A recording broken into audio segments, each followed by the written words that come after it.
Wassalatu wassalamu ala Rasulillah Muhammad ibn Abdillah wa ala alihi wa ashabihi wa wala. Sebelumnya yang saya hormati dan yang saya muliakan Ibu Weli yang alhamdulillah telah hadir di tengah-tengah kita.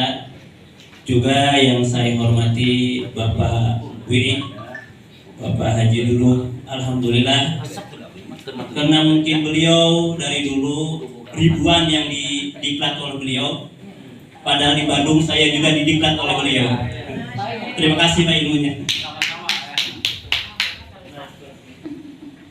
Insya Allah di kelompok 2 saya akan memaparkan sebuah tema yang bertema strategi efektif untuk manajemen keluarga. Sebelumnya perkenalkan saya dulu, grup saya atas nama Deni Jairani.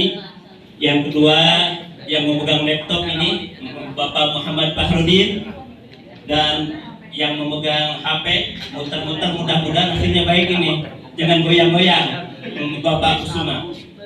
Baiklah para ibu dan bapak-bapak yang dimuliakan Allah Subhanahu wa taala, insya Allah di dalam kesempatan ini saya akan menyampaikan tentang strategi keluarga. Kembali lagi. Strategi efektif untuk manajemen keluarga. Kalau kita berbicara tentang manajemen, kadang-kadang bayangan dan pikiran kita adalah menuju kepada manajemen ekonomi syariah dan yang lainnya. Ternyata ada sesuatu yang ada di lingkungan kita yang menjadi bagian yang begitu sangat esensi, sangat mendasar, yaitu manajemen keluarga. Bagaimana agar keluarga kita, tatanan keluarga kita menjadi baik. Insya Allah di bagian pertama saya akan menyampaikan tentang pengantar keluarga. Lanjut, ini sebelum atau satu-satu. Kalau kita berbicara tentang pengantar keluarga, keluarga adalah unit terkecil dalam masyarakat. Karena adalah perkumpulan adanya suami istri, kalau punya anak-anak itu adalah namanya keluarga.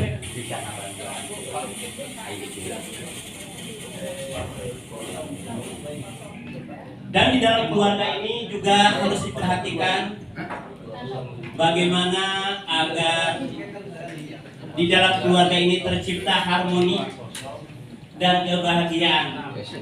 Maka diperlukan ilmu yang namanya manajemen keluarga. Tanpa manajemen keluarga, kita bisa saksikan bisa terjadi hal-hal yang tidak diinginkan di dalam kehidupan masyarakat dan di kehidupan keluarga. Selanjutnya, yaitu yang pertama yang harus kita lakukan agar di dalam efektifnya manajemen di dalam keluarga, kita harus bisa berkomunikasi dengan bahasa yang efektif. Di antara keluarga, bapaknya, ibunya harus bisa membicarakan sesuatu yang bermanfaat.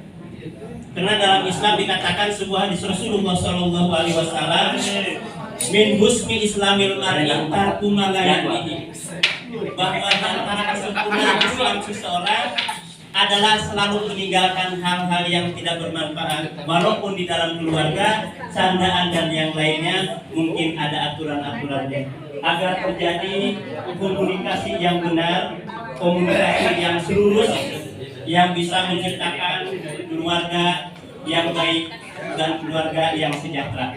Next, selanjutnya, di dalam memanage keluarga agar semakin efektif, alangkah baik dan bagusnya apabila dalam satu lingkungan keluarga ada pembagian tugas. Ada tugas bagaimana kita sebagai suami, tugas mana kita sebagai istri, dan anak-anak juga bagaimana dia mempunyai tugas. Jadi kadang-kadang persepsi di kita sakingnya ke anak diogo untuk digawekannya, kardolin, udang, dahar, perlu tungguin ya. Padahal anak perlu diberdayakan agar nanti bisa mendidik anak bisa menjadikan anak ini kreatif, menjadi anak yang rajin. Jadi kalau bapak-bapak punya anak, jangan hanya kita sebagai suami, hanya kita sebagai istri, maka anak juga kita berdayakan. Sasapu-sasapu tuh nya, kemudian nu awet rumah piring yang lain-lainnya. Jadi ketika terjadi di dalam satu rumah ada pembagian tugas yang seimbang, pembagian tugas yang balance, seimbang, itu betul. Ini akan menjadikan keluarga nanti mempunyai tanggung jawab dan tugas masing-masing yang akan menjadikan keluarga ini semakin kompak, semakin penuh dengan kebersamaan. Next, selanjutnya, manajemen waktu. Ini juga harus diperhatikan ketika dalam satu keluarga harus bisa memanage waktu, bisa memanfaatkan waktu. Waktu adalah uang dalam satu peribahasa. Al waktu kasih, waktu ini cepat. Maka kita sebagai keluarga, alangkah baiknya, alangkah bagusnya waktu yang kita miliki bersama keluarga ini kita miliki. Di mana ada waktu bekerja, ada waktu beristirahat, dan juga kita harus bisa memanfaatkan adanya waktu untuk bisa sharing, menyampaikan sesuatu yang berhubungan dengan keluh kesah, problem kita disampaikan. Nanti dengan memanage waktu, insya Allah mana akan ada waktu untuk bekerja di rumah, mungkin healing bahasa sekarangnya, sudah di imah wae gitunya, si bolotnya. Nah Rasul juga Sallallahu Alaihi Wasallam juga memang selalu mengajak kepada istrinya untuk bercanda dan yang lainnya. Next, selanjutnya konseling keluarga. Ini juga penting di dalam memanage keluarga. Karena keluarga ini kan dalam sebuah peribahasa ataupun bahasa ini bagaikan kita melihat gunung. Kalau di saya ada sebuah gunung namanya Gunung Sanggabuana. Oh, di mana? Iya. Di Loji. Ketika kita melihat gunung itu indah sekali.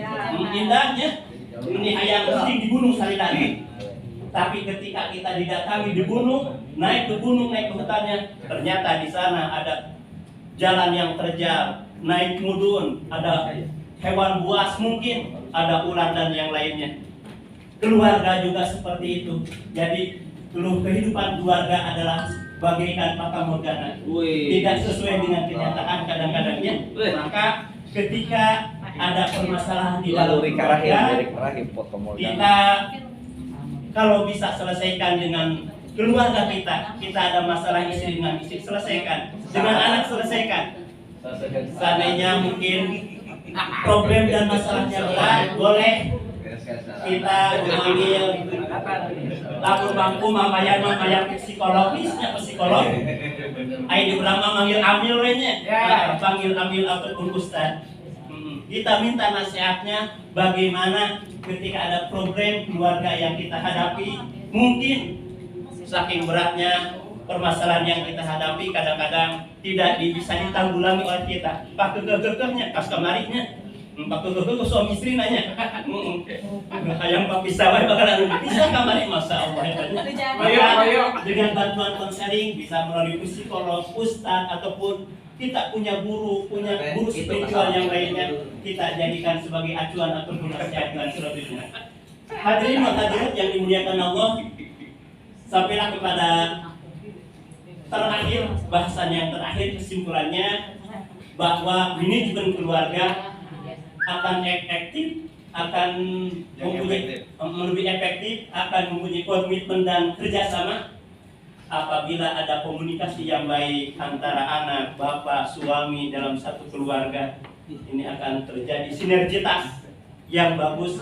Jadi sinergitas ini bukan hanya dalam hubungan antara pemerintahan, kantor dan yang lainnya, ternyata lebih penting lagi sinergitas kita antara suami, bapak, anak dan yang lainnya. Sehingga dengan adanya dan juga ada pembagian tugas, kita sebagai istri, mana tugas istri, sebagai suami, mana tugas suami. Juga artinya suami jangan ego ketika istri sakit, mentang-mentang pekerjaan istri tidak dikerjakan. Karena kadang-kadang istri ini kan sensitifnya, kermas dari awal kering, ningali suami menimbung gitu. Rumah piring aja tanya. Wayahna ketika istri sakit, apa yang bisa dikerjakan oleh suami pekerjaan istri yang kita kerjakan.